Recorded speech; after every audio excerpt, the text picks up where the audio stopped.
കിഴക്ക് സൂര്യൻ ഉദിച്ചല്ലോ, പാനിൽ പറവ പറന്നല്ലോ.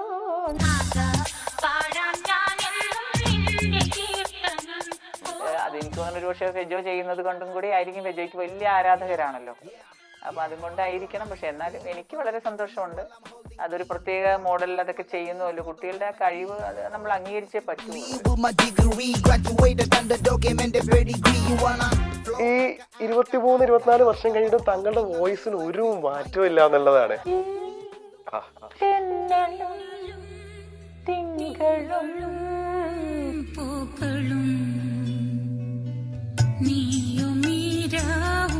വീഡിയോസിൽ കാണാറുണ്ട്, അല്ലെങ്കിൽ സോങ്സ് നമ്മൾ സിനിമയിൽ കാണാറുണ്ട്. പക്ഷെ അതുപോലെയല്ല, നേരിട്ട് അത് പാടിയ ആളുടെ വായിൽ നിന്ന് തന്നെ അത് നേരിട്ട് കേൾക്കാൻ പറ്റാന്ന് പറയുന്നത് അത് ശരിക്കും ഒരു ഭാഗ്യം തന്നെയാണ്. അവസരങ്ങൾ നമുക്ക് നഷ്ടപ്പെട്ടു പോകുന്നതായിട്ട് പിന്നീട് ചിലർ പറഞ്ഞു, ജാനകിയമ്മയുടെ വോയിസിൽ പാടാൻ ജാനകിയമ്മ ഉണ്ടല്ലോ, പിന്നെ എന്തിനാ ഒരു ജാനകിയമ്മയുടെ വോയിസിൽ വേറൊരു വോയിസ് എന്നൊക്കെ പറയുന്നവരും ഉണ്ട്, ഇല്ലെന്നല്ല.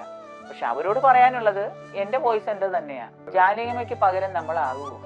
ആ പാദത്തെ സ്പർശിക്കാനുള്ള യോഗ്യത പോലും നമുക്കില്ല എന്നുള്ളത് നമുക്ക് വ്യക്തമായിട്ട് അറിയാം. മനസ്സിലായി? എനിക്കൊരു പാട്ട് വേണം എന്ന് ഞാൻ ചിന്തിക്കുന്ന ചില നിമിഷങ്ങളുണ്ടാകും. ദൈവമേ, എനിക്കൊരു പാട്ട് നീ തരുന്നില്ലല്ലോ. എത്രയോ മനുഷ്യർക്ക് എന്തോരം കോടികൾ കൊടുക്കുന്നു, എന്തോരം പണം കൊടുക്കുന്നു. എനിക്ക് നീ പാട്ടുകളോ അല്ലെങ്കിൽ എന്തെങ്കിലും ആ രീതിയിൽ തന്നിരുന്നെങ്കിൽ ഞാൻ എത്ര മനുഷ്യരെ രക്ഷിക്കാൻ എനിക്ക് സാധിക്കുമായിരുന്നു. ഇപ്പോഴെങ്കിലും ഒരു കവിതകൾ സ്വപ്നങ്ങൾ ഒരുപാടുണ്ട്.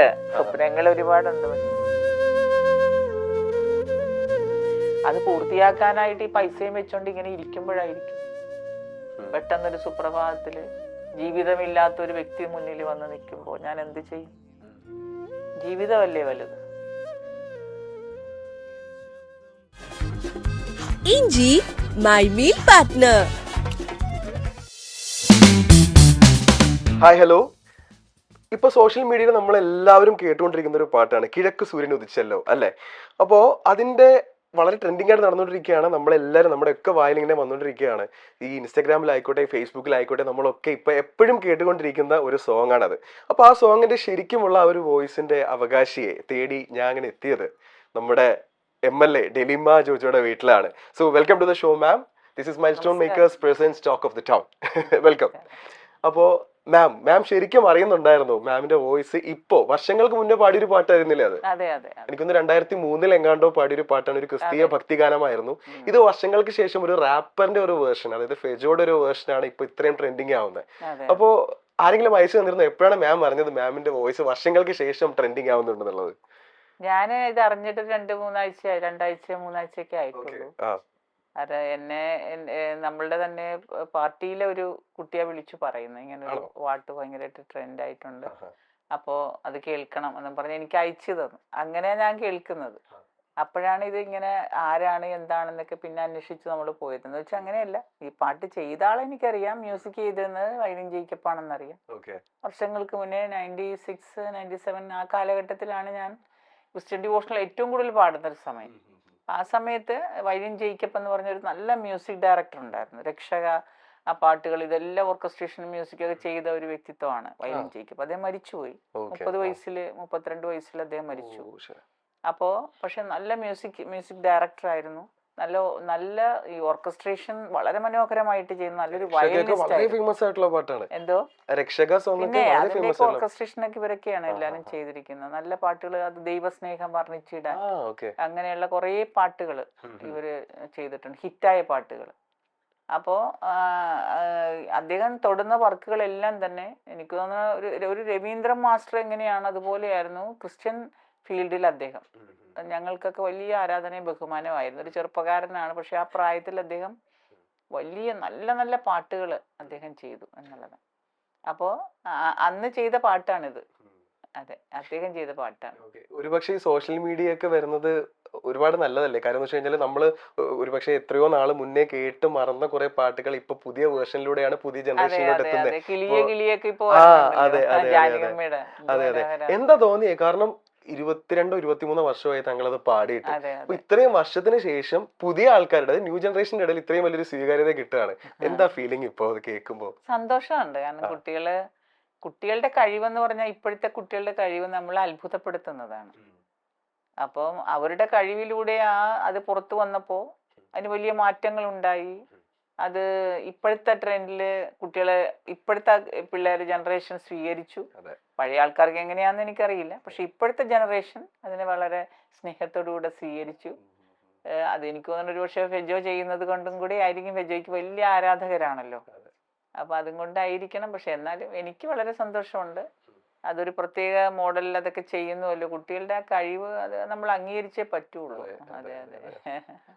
മാം ബുദ്ധിമുട്ടില്ലെങ്കിൽ ആ ഒരു പാട്ട് രണ്ടുപേരും നമുക്ക് വേണ്ടി പാടാമോ? കാരണം കിഴക്ക് സൂര്യൻ ഉദിച്ചല്ലോ, പാനിൽ പറവ പറന്നല്ലോ, നാഥ പാടാം ഞാനെന്നും നിന്റെ കീർത്തനം.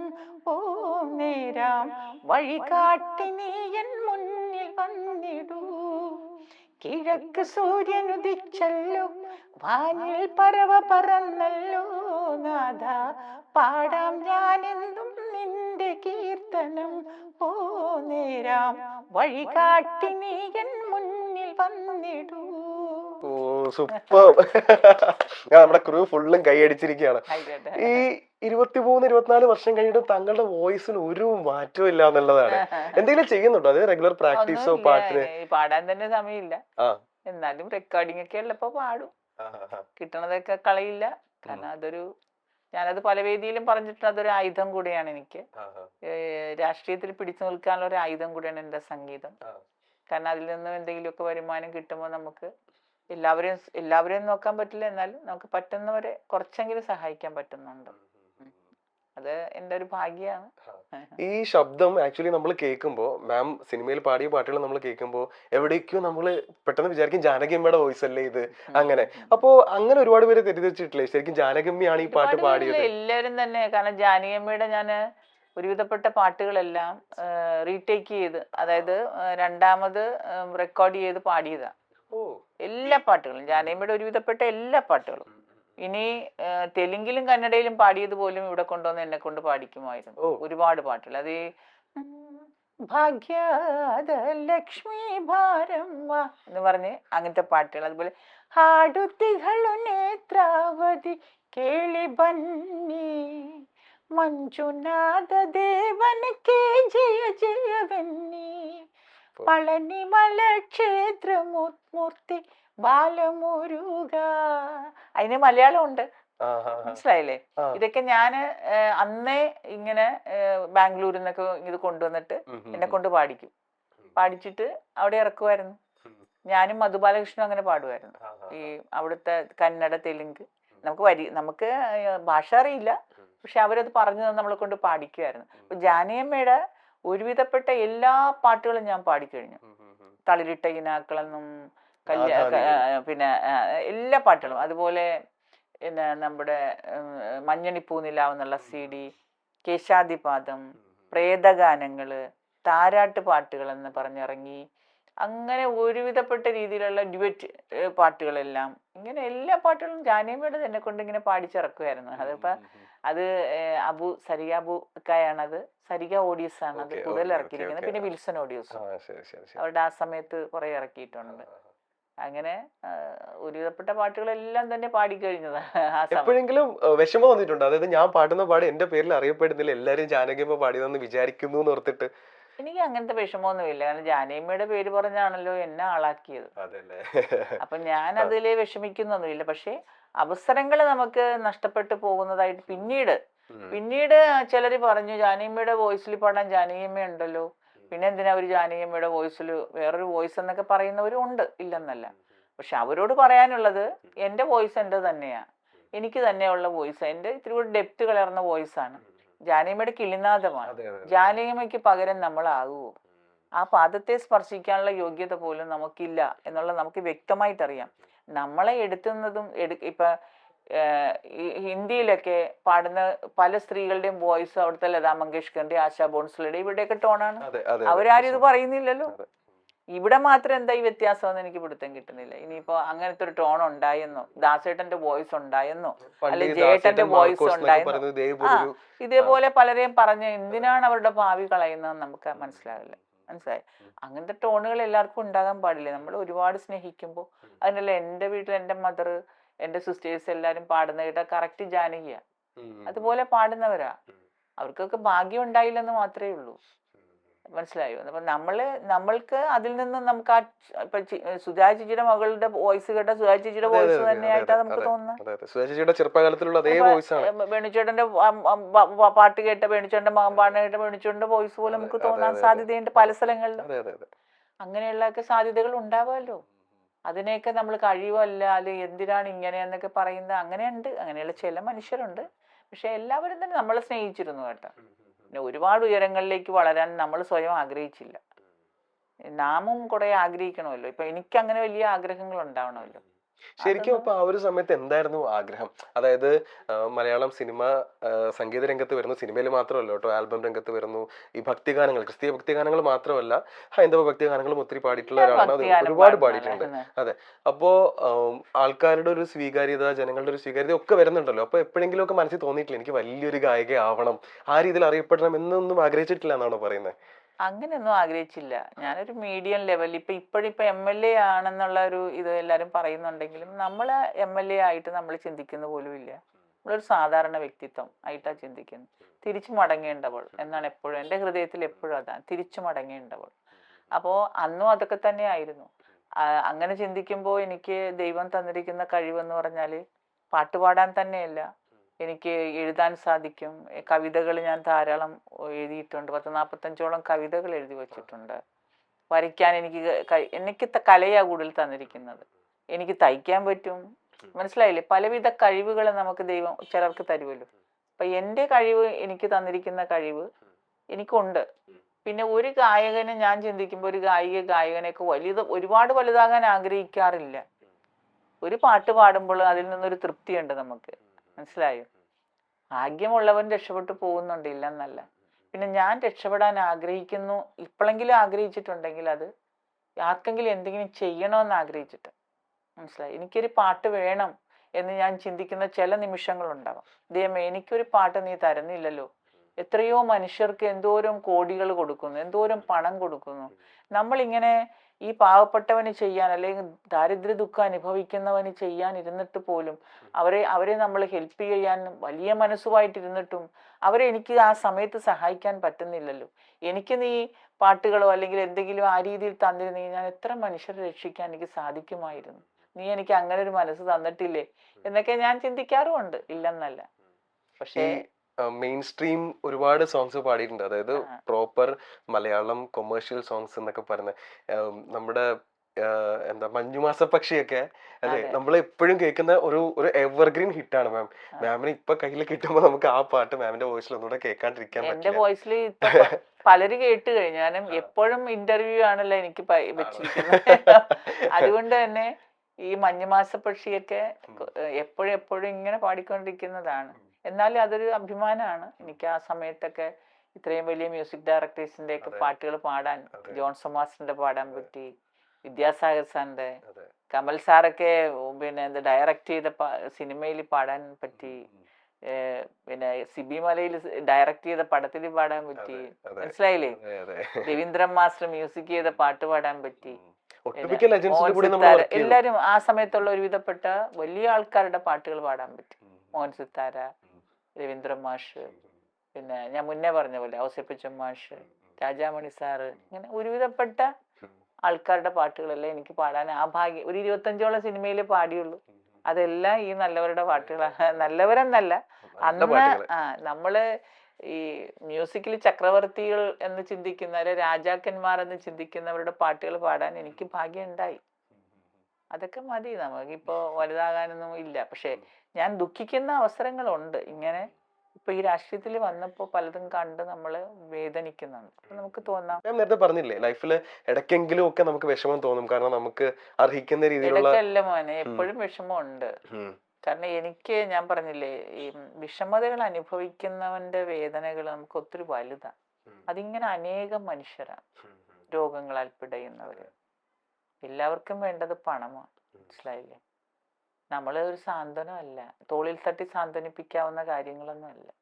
അപ്പൊ നമ്മള് മനസ്സ് വേദനിച്ചുകൊണ്ടേയിരിക്കും, ഇങ്ങനെ പ്രയാസപ്പെട്ടുകൊണ്ടേയിരിക്കും. അതെങ്ങനെ പോന്നു. ഈ കലാജീവിതം എടുക്കുകയാണെന്നുണ്ടെങ്കിൽ ഏറ്റവും കൂടുതൽ ഇപ്പോൾ ഒരു സിംഗർ എന്നുള്ള രീതിയിൽ ഏറ്റവും കൂടുതൽ ഇഷ്ടപ്പെട്ട് എൻജോയ് ചെയ്ത് നല്ല സാറ്റിസ്ഫാക്ഷനോടുകൂടി ഈ ഒരു പാട്ട് ഞാൻ പാടിയെന്ന് തോന്നുന്നു എടുത്തു പറയാൻ എന്തെങ്കിലും ഉണ്ടോ? അങ്ങനെ ഒരു പാട്ടോ ഒരു റെക്കോർഡിംഗ് സെഷനോ അങ്ങനെ എന്തെങ്കിലും? അങ്ങനെ കുറേ പാട്ടുകളുണ്ട് നമ്മള് പെട്ടെന്ന് മനസ്സിൽ വരുന്നത് എന്തോ പെട്ടെന്ന് മനസ്സിൽ വരുന്നത് ഇപ്പൊ ഞാൻ ചോദിക്കുമ്പോൾ ആദ്യം പാട്ടുകളുണ്ട്. ഞാന് ഇപ്പൊ നീ വരുവോളം എന്നുള്ള സിനിമയിൽ പാടാൻ ചെന്ന് കഴിഞ്ഞപ്പോ ഗിരീഷ് പുത്തഞ്ചേരി സാറാണ് എനിക്ക് അതിന്റെ വരികള്.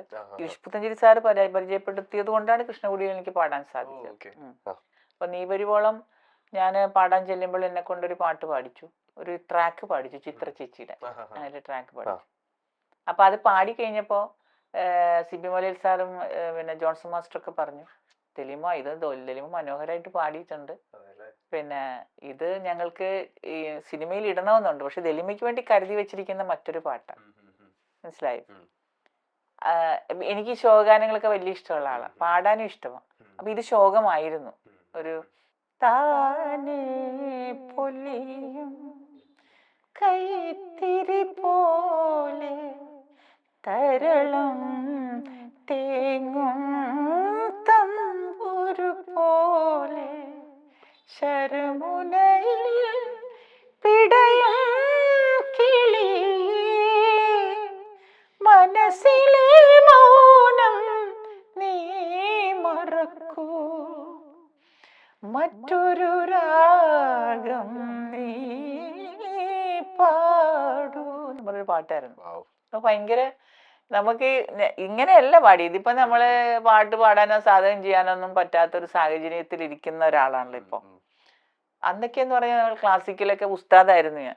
ക്ലാസിക്കലിലൊക്കെ പിന്നെ ഡെയിലി പ്രാക്ടീസും നമ്മള് 3 മണിക്കൂർ കച്ചേരി നടത്താൻ നമുക്ക് പറ്റുമായിരുന്നു. അപ്പൊ അങ്ങനെ ഒരു സാഹചര്യമാണ് ആ സമയത്തുള്ളത്. അത്രയും നല്ല ഗായികയാകുന്ന ഒരു ലെവലിലേക്ക് എത്തുന്ന സമയമാണ്. ഇതിപ്പോ നമ്മൾ ഒതുങ്ങിയല്ലോ, പാടാൻ നേരെയില്ല, പ്രാക്ടീസ് ചെയ്യാൻ നേരെയില്ല. അന്ന് അതിമനോഹരമായിട്ട് അത് പാടുന്നത്. അത് കഴിഞ്ഞപ്പോൾ അവർ പറഞ്ഞു, ഇത് വളരെ മനോഹരമായിട്ട്, ഇങ്ങനൊരു വോയിസ് എവിടെയായിരുന്നു എന്നൊക്കെ ചോദിച്ചെന്നാണ്.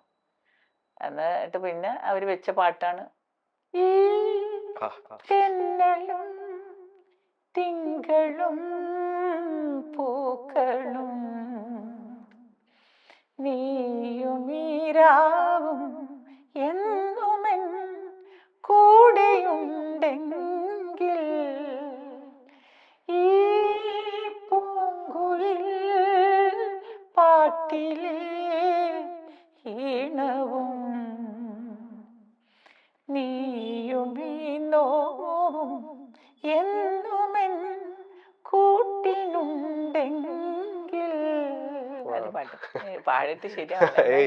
ഈ താങ്കളുടെ വോയിസില് വല്ലാത്തൊരു മാജിക് ഉണ്ടെന്ന് ആരെങ്കിലും പറഞ്ഞിട്ടുണ്ട്? എന്ന് വെച്ചാൽ ഇപ്പൊ നമുക്ക് പാട്ട് പല രീതിയിലും പാടാം അല്ലെ, അതിന്റെ നോട്ടേഷൻസ് ടച്ച് ചെയ്യുക എന്നതിനപ്പുറത്തേക്ക് ആ പാട്ടിന് അർഹിക്കുന്ന, ആ ലിറിക്സിന് അർഹിക്കുന്ന ഫീല് കൊണ്ടുവരിക എന്നുള്ളത് അത് വളരെ ബ്ലെസ്സിങ് ആണ്. ചിലർക്ക് അത് ഇൻബിൽട്ട് ആയിട്ട് അവരുടെ വോയിസിൽ ഉണ്ടാവും അല്ലെ. അങ്ങനെ താങ്കളുടെ വോയിസിന്റെ മാജിക് ഉണ്ടെന്ന് അതല്ല കുഞ്ഞെ, അതിനകത്ത് ഉള്ള പ്രത്യേകത എന്ന് പറഞ്ഞാൽ നമ്മൾ വരികളിൽ സഞ്ചരിക്കണം. മനസ്സിലായി? അതാണ് അതിന്റെ വ്യത്യാസം. ഞാൻ കവിയാണ്, കവിത ഇഷ്ടപ്പെടുന്ന ആളാണ്. മനസ്സിലായില്ലേ? ഞാൻ പറഞ്ഞില്ലേ 40-45ഓളം കവിതകൾ എഴുതി വെച്ച ആളാണ് ഞാൻ. ഓരോ സിറ്റുവേഷനിലും ഓരോ കവിതകൾ എഴുതും. ഇപ്പം ഞാൻ യാത്ര ചെയ്യുന്നു, അപ്പൊ ഞാൻ നോക്കുമ്പോൾ ഈ മറ്റേ ഈ റെയിൽവേ സ്റ്റേഷനിൽ അതിന്റെ പരിസരത്തായിട്ട് ഞാൻ കഴിഞ്ഞൊരു യാത്രയിൽ ഞാൻ കണ്ടത് കുറെ മനുഷ്യരിങ്ങനെ പുതച്ചു മൂടി ഇങ്ങനെ നിലത്ത് കിടക്കുന്നു. ഇഞ്ചി മൈ മീൽ പാർട്ട്ണർ. അപ്പൊ ഞാൻ എനിക്ക് എഴുത്തു വന്നു, തെരുവിന്റെ മക്കൾ കുറങ്ങുവാൻ ഭൂമി തൻ തിരൂടയാട വിരിച്ചു. മനസ്സിലായില്ലേ എന്നും പറഞ്ഞു. അതില് ഉറുമ്പുകൾ പോലും അകലേക്ക് മാറി നിരന്നു എന്നാണ് അതിൻ്റെ അകത്ത് ഞാൻ എഴുതി വെച്ചിരിക്കുന്നത്. കാരണം അവരെ സ്പർശിക്കാതെ, അവരെ തൊടാതെ, കാരണം അവരത്രയും ദുരിതം അനുഭവിക്കുന്ന മനുഷ്യരാണ് ആ കിടക്കുന്നത്. ഒരു വീടില്ല, ജീവിക്കാൻ യാതൊരു വഴിയില്ല, രോഗികളാണ്. അപ്പൊ അവരെ കിടക്കുകയാണ് അവിടെ. അവരെ ഒരു പുല്ലുപോലും അവരെ സ്നേഹിക്കുന്നു, അല്ലെങ്കിൽ അവരെ ഒരു ഉറുമ്പ് പോലും തൊടുന്നില്ല, ഒരു കൊതുക് അവരെ കടിക്കുന്നില്ല. അവരെല്ലാം മാറിപ്പോവുകയാണ് സ്നേഹം കൊണ്ട്. അവരവിടെ ഉറങ്ങട്ടെ. അതാണ് എൻ്റെ കവിതയിൽ. മനസ്സിലായില്ലേ? അപ്പൊ ഓരോ സിറ്റുവേഷനിൽ ഞാൻ ഓരോ കവിതകൾ എൻ്റെ ഇതിൽ വരും. അതുപോലെ തന്നെ ഞാൻ യാത്ര ചെയ്യാണ്. ഇവിടെ നിന്ന് തിരുവനന്തപുരത്തേക്ക് യാത്ര ചെയ്യുന്നപ്പോൾ ഒരു യാത്രയിൽ ഒരു കുഞ്ഞു വന്ന് എൻ്റെ നേരെ കൈ നീട്ടി. അപ്പൊ അതിൻ്റെ കയ്യിലൊരു പിഞ്ചു കുഞ്ഞ് കയ്യിലുണ്ട്. അപ്പൊ ഞാൻ എൻ്റെ ഹൃദയം വേദനിച്ചിട്ട് അതിന് ഇത്തിരി ഭക്ഷണമൊക്കെ മേടിച്ചു കൊടുത്തു. എങ്കിലും എൻ്റെ മനസ്സ് വേദനിച്ചിട്ട് ഞാൻ അന്ന് എഴുതി, കാറ്റിന്ന് കൗതുകം തീർക്കുന്നു കുഞ്ഞിളം നേത്രത്താൽ പൈതലേ നീ അറിഞ്ഞില്ലല്ലോ, കാലത്തിൻ ക്രൂരം വേറ്റേറ്റു നിൻ മൃദു തൂമേനി ഇന്ന് അതികാഠിന്യം പുൽകുന്നു, ഏറും വിശപ്പിലായി തേടുന്നു നീ ഇന്ന് കൂറകൾ കേറി പെരിയ കോണിന്ന്, ആരോ ചതി ചൂഴി പുൽകുവാൻ നിന്നെ ഈ പാതയോരത്തെ ചേർതിൽ തള്ളിയില്ലേ, ഇന്ന് നിൻ ജീവൻ പിടിച്ചിടാൻ നീ തന്നെ ചെല്ലുക ഉണ്ണി ശിലാഹൃത്ത് പേറുക എന്ന് എഴുതി വെച്ചു. മനസ്സിലായില്ലേ? അങ്ങനെ ഓരോ സിറ്റുവേഷനും വേദനിക്കുമ്പോൾ അതികഠിനമായിട്ട് ഞാൻ വേദനിക്കും, എൻ്റെ മനസ്സ് കിടന്ന് പിടയും. കാരണം ആ സിറ്റുവേഷൻ അവിടെ നിന്ന് നമ്മളിപ്പോൾ അവരെ കണ്ടത് കടന്നുപോയി. അത് ആ കുഞ്ഞിന് ചിലപ്പോൾ ഞാൻ ഇത്തിരി പൈസ കൊടുത്തിട്ടുണ്ടാവാം, അല്ലെങ്കിൽ ഞാൻ അതിന് ഭക്ഷണം മേടിച്ചു കൊടുത്തിട്ടുണ്ടാവാം, പക്ഷെ ഞാൻ അതിൽ തൃപ്തയല്ല. എൻ്റെ മനസ്സിങ്ങനെ നൊമ്പരപ്പെട്ടുകൊണ്ടിരിക്കും. അപ്പം ഇങ്ങനെ വരികൾ വരും, മനസ്സിലായ? അതേ എനിക്ക് പറ്റുള്ളൂ. എനിക്ക് എന്ത് ചെയ്യാൻ പറ്റും? നിസ്സഹായല്ലേ ഞാൻ നിസ്സഹായാണ്. അപ്പം നമ്മളിങ്ങനെ വേദനിച്ചു, പ്രത്യേകിച്ച് കുഞ്ഞുങ്ങളുടെ കാര്യം ഒക്കെ ഞാൻ വളരെ നിസ്സഹായി പോവും. ഇതുപോലെ തന്നെ ഷെഫീക്ക് എന്നുള്ള കുഞ്ഞിനെ അന്ന് ഒരമ്മ അടിച്ച് കൈയും കാലും ഒക്കെ ഒടിച്ച് ഓർക്കണുണ്ടോ? ഷെഫീക്ക് അന്ന് എഴുതി വെച്ചു, കട്ടിലിൽ നിന്ന് മെത്തകളില്ലാതെ തൊട്ടിലാട്ടുവാൻ കരങ്ങളില്ലാതെ തറ്റൊടിഞ്ഞ് കിടക്കും ഉണ്ണി തന്നെ നെറ്റിത്തട മുറിപ്പാടിൽ ചോര കനച്ചു, തണ്ടൊടിഞ്ഞ് തളർന്നൊരു പൂവുകൾ കാണുമോ ഉണ്ടുറങ്ങാത്ത രാവിൻ നിഴലുകൾ കണ്ടു പൈതലിൻ ദേഹം മുഴുക്കെ, ഉണ്ണി നിനക്കീ അമ്മതൻ കണ്ണീരിൽ കുതിർന്ന വരികളുണ്ട് പൂമാല പോൽ നില്ല ചാർത്തു എന്നൊക്കെ പറഞ്ഞ് എഴുതി വെച്ചു. ഇങ്ങനെ ഓരോ സിറ്റുവേഷൻ അനുസരിച്ച് ഇങ്ങനെ ദുഃഖം കടന്നു വരും. നമ്മൾ പുറത്തോട്ട് വിടുന്നുണ്ടോ ഏതെങ്കിലും? ഇല്ല, അങ്ങനെയൊന്നും ഇല്ല. ഞാനിങ്ങനെ പറയും, അത്രയേ ഉള്ളൂ. ഒരു കവിത എനിക്ക് ഇറക്കണമെന്നൊക്കെ ആഗ്രഹങ്ങളുണ്ട്. ഞാൻ അച്ചായന്മാരോടൊക്കെ പറയുമ്പോൾ അവരെനിക്ക് ചില സമയത്ത് എൻ്റെ അച്ചായനൊക്കെ അമേരിക്കയിലുണ്ട്, കാശ് അയച്ചു തരും. പക്ഷെ അതൊന്നും എനിക്ക് ഇന്നുവരെ ഒരു കവിതയായിട്ട് പുറത്തിറക്കാൻ പറ്റിയിട്ടില്ല കുഞ്ഞ്. അപ്പോൾ ആരെങ്കിലും വേദനിച്ചു വരുമ്പോൾ ഞാൻ അതും കൊടുത്തേച്ചും വെറുതെ നിൽക്കും. അങ്ങനെ എത്രയെത്രയോ തവണകൾ കടന്നുപോയി. എൻ്റെ സ്വപ്നങ്ങൾ ഒരിക്കലും പൂർത്തിയാക്കാതെ ഇങ്ങനെ അടച്ച പുസ്തകം പോലെ വെച്ചിരിക്കുക. ഇനിയും സമയമില്ലേ മാം? ഇപ്പോ മാം പറഞ്ഞു, ഞാനപ്പോ ചിന്തിക്കുന്നത് ഈ വേദനിക്കുന്നവര് വരുമ്പോ നമ്മുടെ മുന്നിൽ വരുന്ന എല്ലാവരും ഒന്നും ഞാൻ പറയുന്നില്ല, അവര് മുന്നിൽ വരുമ്പോ നമുക്ക് നമ്മുടെ കവിതകളല്ലല്ലോ വലുത് എന്ന് ചിന്തിക്കും. അല്ല, ഒരു കലാകാരൻ എന്നുള്ള രീതിയിൽ ഇപ്പൊ കവിതകളായിക്കോട്ടെ പാട്ടുകളായിക്കോട്ടെ നമുക്ക് മനുഷ്യന്മാരിൽ ഈസിലി കണക്ട് ചെയ്യാൻ പറ്റുന്ന ഒരു മീഡിയം കൂടിയാണ് ഈ കല എന്ന് പറയുന്നത്. അപ്പോ ഇത് നമുക്കൊന്ന് ഉപയോഗിച്ചൂടെ എപ്പോഴെങ്കിലും ഒരു കവിതകളായിട്ട്? സ്വപ്നങ്ങൾ ഒരുപാടുണ്ട്, പക്ഷെ അത് പൂർത്തിയാക്കാനായിട്ട് ഈ പൈസയും വെച്ചോണ്ട് ഇങ്ങനെ ഇരിക്കുമ്പോഴായിരിക്കും പെട്ടെന്നൊരു സുപ്രഭാതത്തില് ജീവിതമില്ലാത്ത ഒരു വ്യക്തി മുന്നിൽ വന്ന് നിൽക്കുമ്പോൾ ഞാൻ എന്ത് ചെയ്യും? ജീവിതമല്ലേ വലുത്. ഒരു കലാകാരി എന്നുള്ള നിലയിൽ ദലിമ, അതേപോലെ ഒരു പൊളിറ്റീഷ്യൻ എന്നുള്ള രീതിയിൽ, അപ്പോ ഇതിൽ ഏതാണ് താങ്കൾ ആക്ച്വലി ഇപ്പോ ഏറ്റവും കൂടുതൽ അറിഞ്ഞ് ആസ്വദിച്ച് ചെയ്യുന്ന കാര്യം? ഞാൻ ആസ്വദിച്ചിരുന്നതൊക്കെ കലാകാരിയായിരുന്നപ്പോ തന്നെയാണ്.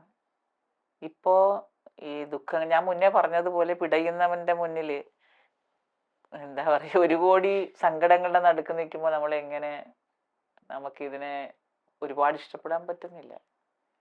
പിന്നെ എന്നെ നിർത്തിയവര്, എന്നെ മുന്നോട്ട് കൊണ്ടുപോകുന്നവർ, അവരോടുള്ള കൂറും ആത്മാർത്ഥത നമ്മൾ പുലർത്തണം. ഒരുപാട് അവരെന്നെ ഇതിലേക്ക് ക്ഷണിച്ചു, ഇതിൽ നിർത്തി, എനിക്ക് വേണ്ടി ഒരുപാട് കഷ്ടപ്പെട്ടു, എന്നെ വിജയിപ്പിക്കാൻ എൻ്റെ മുന്നിൽ അവർ നടന്നു. അവരൊക്കെ ഒരുപാട് പ്രതീക്ഷകൾ എന്നിൽ അർപ്പിച്ചു. ആ പ്രതീക്ഷകളെ ഞാൻ ഒരിക്കലും മുറിക്കാൻ പാടില്ല, മുറിവായി മാറുന്നത്.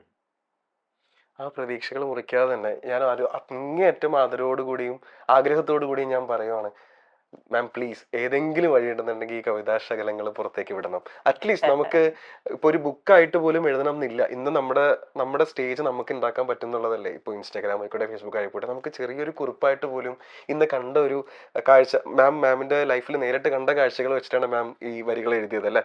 അപ്പോ അതൊന്ന് ജനങ്ങളിലോട്ട് എത്തിക്കാവുന്ന ചെയ്തുകൂടെ മാം? അത് ആഗ്രഹം പോലെ ഞാൻ പറയുവാണ്. കാരണം ആ വാക്കുകളിൽ അല്ലെങ്കിൽ ആ വരികളിൽ അത്രയധികം ഒരു ഫയർ ഉണ്ടായിരുന്നു. അത് ഡയറക്ട്ലി ഇങ്ങോട്ടാണ് കണക്ട് ചെയ്തത്. വേറൊരു കാര്യമുണ്ട്, ചിലര് എന്നെ ഒരുപാട് സ്നേഹിക്കുന്നവർ പറയും എപ്പോഴും പ്രയാസം നിറഞ്ഞ കാര്യങ്ങൾ, എപ്പോഴും പ്രയാസം, വിഷമങ്ങള്, അത് എല്ലാവർക്കും കേൾക്കണമെന്ന് വലിയ ആഗ്രഹങ്ങളൊന്നും ഉണ്ടായെന്ന് വരത്തില്ല. പക്ഷെ നമ്മുടെ ഹൃദയമല്ലേ അത്, മനസ്സിലായില്ലേ? എനിക്കത് മാറ്റാൻ പറ്റുന്നില്ല. പ്രത്യേകിച്ച് ഒരു കലാകാരൻ എന്നുള്ള രീതിക്ക് നമുക്ക് ചുറ്റുമുള്ള വേദനകൾ ഒരുപക്ഷെ നമ്മളെ പെട്ടെന്ന് അഫക്ട് ചെയ്തേക്കാം അല്ലേ? അതെ അതെ, വേദനകളെ സ്ഥിരം ഇതാണ് പരിപാടി. വന്നവരുടെയൊക്കെ നൊമ്പരങ്ങൾ അവര് നൊമ്പരം ഇട്ടിട്ട് അങ്ങ് മടങ്ങിയാണ്. അവരൊരുപാട് നമ്മളിൽ വിശ്വാസം അർപ്പിച്ച് നമ്മളിലോട്ട് കടന്നു വരും, നമ്മളോട് പലതും പറയും. വിഷമിക്കുന്നവൻ അവൻ്റെ സങ്കടങ്ങൾ മനസ്സിലായി അതൊക്കെ പറയുമ്പോൾ നമ്മളുടെ മനസ്സ് അപ്പം നമ്മളതൊന്നും കാണിക്കില്ല. ചെയ്യാൻ പറ്റുന്നതൊക്കെ നമുക്ക് ചെയ്യാൻ പറ്റുന്നത് എന്തെങ്കിലുമൊക്കെ ചെയ്യും.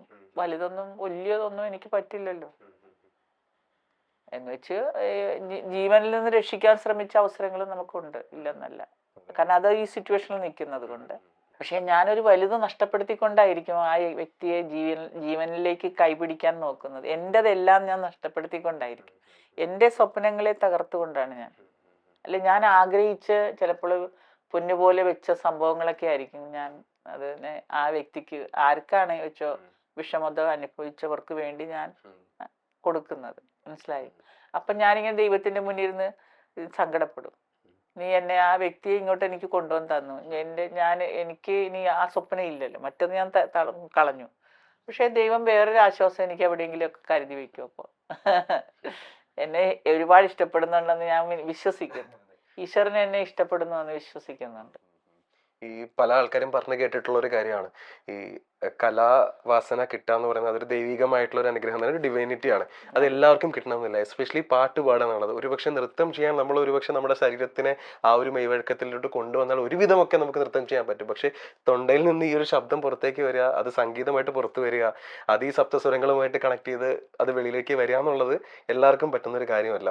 അപ്പോൾ മാമിന് ആ ഒരു എന്താ പറയാ ഒരു ദൈവാനുഗ്രഹം, ദൈവം അനുഗ്രഹിച്ചാലേ അങ്ങനെ ഒരു കഴിവ് ഒരാൾക്ക് അനുഗ്രഹിച്ചവളാണ് ഞാൻ. എപ്പോഴും എന്റെ കൂട്ടത്തിലുണ്ട് എന്ന് ഞാൻ വിശ്വസിക്കുന്നു. കാരണം ഞാൻ തൈറോയിഡിന്റെ ഓപ്പറേഷൻ കഴിഞ്ഞതാണ്. വലിയ ഗോയിറ്റർ ഇത്രയുള്ള ഉണ്ട ഇത്രയും മുഴയെടുത്ത് കളഞ്ഞതാണ് ഞാൻ. എന്നിട്ടും പാടുന്നില്ലേ?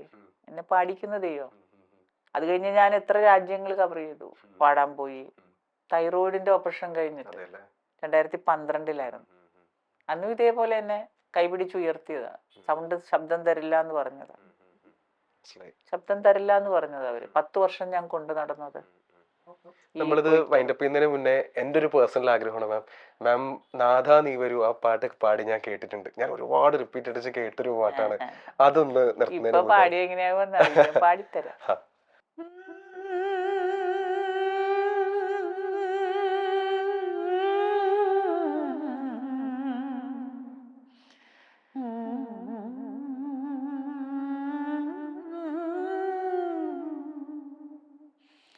നാഥ നീ വരും കാലൊച്ച കേൾക്കുവാൻ കാതോർത്തു ഞാനിരുന്നു.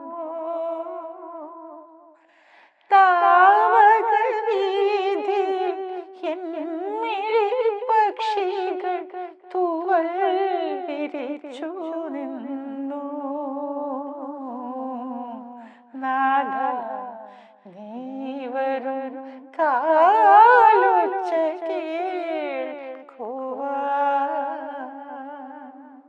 ഇത്തിരി ബേസ് ആയി പോയി, അതുകൊണ്ട് സുഖം കിട്ടണില്ല. അതൊരു ഹസ്കി ടോൺ ആണ് അതേ കൂടുതലേ. ഒരു നിമിഷം ഞാനങ്ങ് സ്റ്റക്കായി പോയി. എനിക്ക് എന്തോ പറയാറില്ല സീരിയസ്ലി. അത് ഡയറക്ട്ലി മാം ഇപ്പൊ പാടിയ പാട്ടുകളായിക്കോട്ടെ കവിതകളായിക്കോട്ടെ അവിടെ നിന്ന് നേരെ വന്ന് തറയ്ക്കുന്നത് നെഞ്ചിനകത്തോട്ടാ. അത് എല്ലാവരും കൊണ്ട് പറ്റുന്ന, എല്ലാ കലാകാർക്കും പറ്റുന്ന ഒരു കാര്യമല്ല.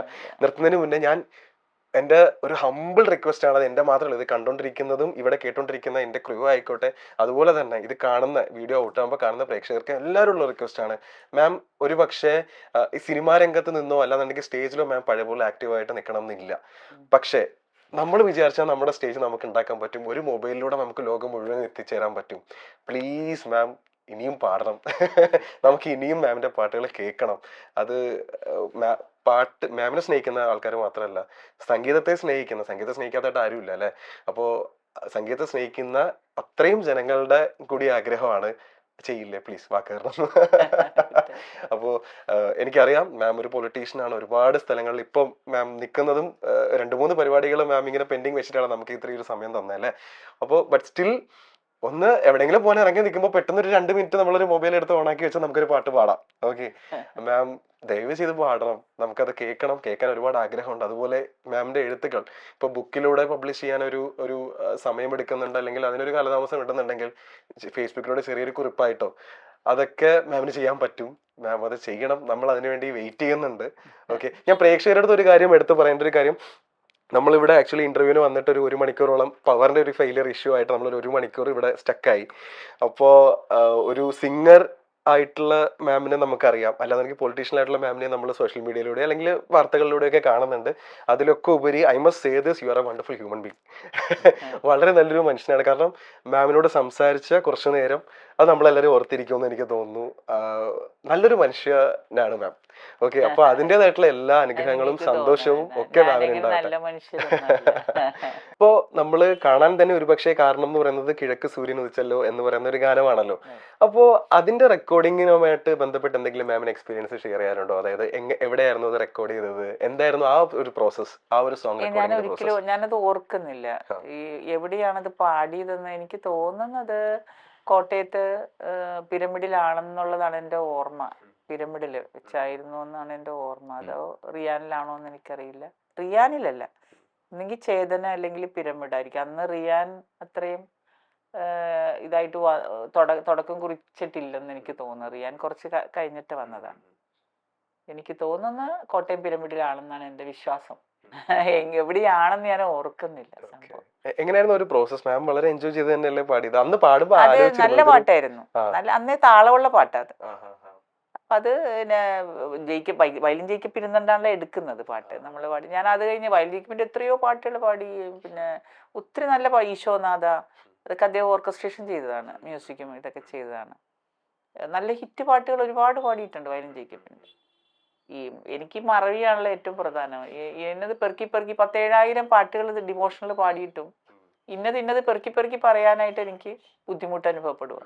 കാരണം ഞാൻ എപ്പോഴും മറ്റുള്ളവന്റെ പാട്ടും പാടി നടക്കുന്നവൾ, മനസ്സിലായി, മറ്റുള്ളവരുടെ പാട്ടിനെ ആസ്വദിക്കുന്നവളാണ്. ഒരു ഗായകൻ അല്ലെ ഒരു ഗായികയുടെ മറ്റു ഗായകരെയും ഗായികനെയൊക്കെ ഒരുപാട് സ്നേഹിക്കുന്നവളാണ്. അപ്പൊ അവരുടെ പാട്ട് പാടാനാണ് ഞാൻ ആഗ്രഹിക്കുന്നത്, മനസ്സിലായി. ഇപ്പൊ ചിത്രേച്ചി പാടിയിട്ടുള്ള പാട്ട് അതും പാടി നടക്കും, സുജാ ചേച്ചി പാടിയ പാട്ട് പാടും, ജാനകിയമ്മ പാടിയ പാട്ട് പാടും, സുശീലാമ്മ പാടിയ പാട്ട് പാടും, ദാസേട്ടൻ പാടിയ പാട്ട് ഫുൾ ടൈം പാടും, ജേട്ടൻ പാടിയതും വേണുചേട്ടൻ്റെ ഒക്കെ പാട്ട് എനിക്ക് ജീവനാണ്. ഇതൊക്കെ പാടി നടക്കും. പക്ഷെ എൻ്റെ പാട്ട് ഞാൻ പാടി ഇങ്ങനെ ഹിറ്റാക്കാൻ നോക്കാറില്ല. അവിടെയായിരിക്കും എൻ്റെ പരാജയം എന്ന് ചിലർ പറയും. അവനവന്റെ പാട്ടൊന്ന് പാടണ്ടേ വേദിയിൽ, അതില്ല, ആ പരിപാടി ഇല്ല. അതാണ് മെയിൻ പ്രശ്നം. അങ്ങനെയാണ് എൻ്റെ പാട്ടുകളെല്ലാം, ഞാൻ പാടിയ പാട്ടുകളൊക്കെ ആരും കേൾക്കാതെയൊക്കെ പോകുന്നത്. അല്ലെങ്കിൽ ഞാൻ പാടി ഇപ്പൊ പല പുതിയ കുട്ടികളും അവര് പാടിയ പാട്ട് പാടി ഹിറ്റാക്കും, സ്വയം പാടി ഹിറ്റാക്കും. അതിന് നമ്മളൊരു സെൽഫ് പ്രൊമോഷൻ കൊടുക്കും. സ്വയം പാടും അവര്. എനിക്ക് എന്തെല്ലാം പാട്ടുകളുണ്ട്. അടിപൊളി പാട്ട് എത്ര ഉണ്ടെന്നറിയാവോ? തെളിവിളക്ക് കണ്ടുറക്കുമീ ഒരു പാട്ടുണ്ട്.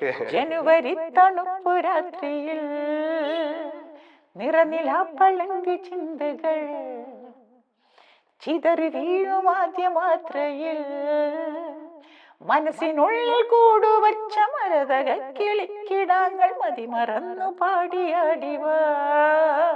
ഞാനും കൃഷ്ണേന്ദ്രൻ സാറും ആണെന്ന് തോന്നണത്. ഞങ്ങൾ ഒരുമിച്ച് പാടിയ ഒരു പാട്ടാണ്. നല്ല രസമായിരിക്കും, നല്ല രസമുള്ള പാട്ട്. അതുപോലെ തന്നെ രവീന്ദ്ര മാസ്റ്ററുണ്ട്, തെച്ചി മലർക്കാടുകളിൽ കൊച്ചരുവി പാട്ടൊഴുകും പിച്ചകപ്പു മലയാളം. നല്ല താളമാണ്. ഈ നമ്മുടെ ഇപ്പൊ ഈ വർഷങ്ങൾക്ക് ശേഷം ഇത് കൊണ്ടുവരുന്നത് നമ്മുടെ ഫെജു എന്ന് പറയുന്ന ആളാണല്ലോ, റാപ്പറാണല്ലോ ഫെജു കൊണ്ടുവരുന്നത്. പുള്ളിനെ ശരിക്കും റിയൽ ലൈഫിൽ അറിയോ മാമിന്? നേരിട്ട് കണ്ടിട്ടുണ്ടോ? ഇതിന് ശേഷം ഒരു കോണ്ടാക്ട് ഉണ്ടായിരുന്നോ? അല്ലെങ്കിൽ പാട്ട് ചെയ്യുന്ന സമയത്ത് ഒരു പെർമിഷൻ? എനിക്ക് കണ്ടത് ഞാൻ ഓർക്കുന്നില്ല. കൊച്ചു വിളിച്ചെന്നാ എന്റെ ഓർമ്മ. ഞാന് നല്ലൊരു കുട്ടിയാ, ഭയങ്കര എല്ലാരും ഇഷ്ടപ്പെടുന്ന ഒരു വ്യക്തിത്വത്തിന് ഉടമയാണ്, ഒരുപാട് ആരാധകരുള്ള. ഞാന് അത് കഴിഞ്ഞൊക്കെ അടിച്ചു നോക്കിയപ്പോ ഒത്തിരി ആരാധകരും ഉണ്ട്. ഈ പാട്ടിന് മുന്നേ ശേഷവും മാമിനെ കോണ്ടാക്ട് ചെയ്തിട്ട് അതായത് പെർമിഷനോ അങ്ങനെ എന്തെങ്കിലും വേണ്ടി വന്നിരുന്നോ? മേടിച്ചു വന്നാ എനിക്ക് തോന്നുന്നത്, ഞാൻ ഓർക്കുന്നില്ല കുഞ്ഞെ. അത് എന്തായാലും കൊറേ ജനമും അത് കൊറേ എല്ലാരും എടുത്തുവല്ലോ. എന്തായാലും സന്തോഷം അല്ലേ? എന്തായാലും സന്തോഷം. മനുഷ്യൻ സ്നേഹിക്കുന്നുവല്ലോ അതിന്, അത് തന്നെ ഏറ്റവും വലുതല്ലേ. നമുക്ക് അതിലൊന്നുമില്ല, സന്തോഷം മാത്രമേ ഉള്ളൂ കേട്ടോ. Thank you so much ma'am. ശരിക്കും നമ്മുടെ ഈ ചാനലൊക്കെ വളർന്ന് ഈ ലോകത്തിന്റെ നിറയിലെത്തട്ടെ കേട്ടോ.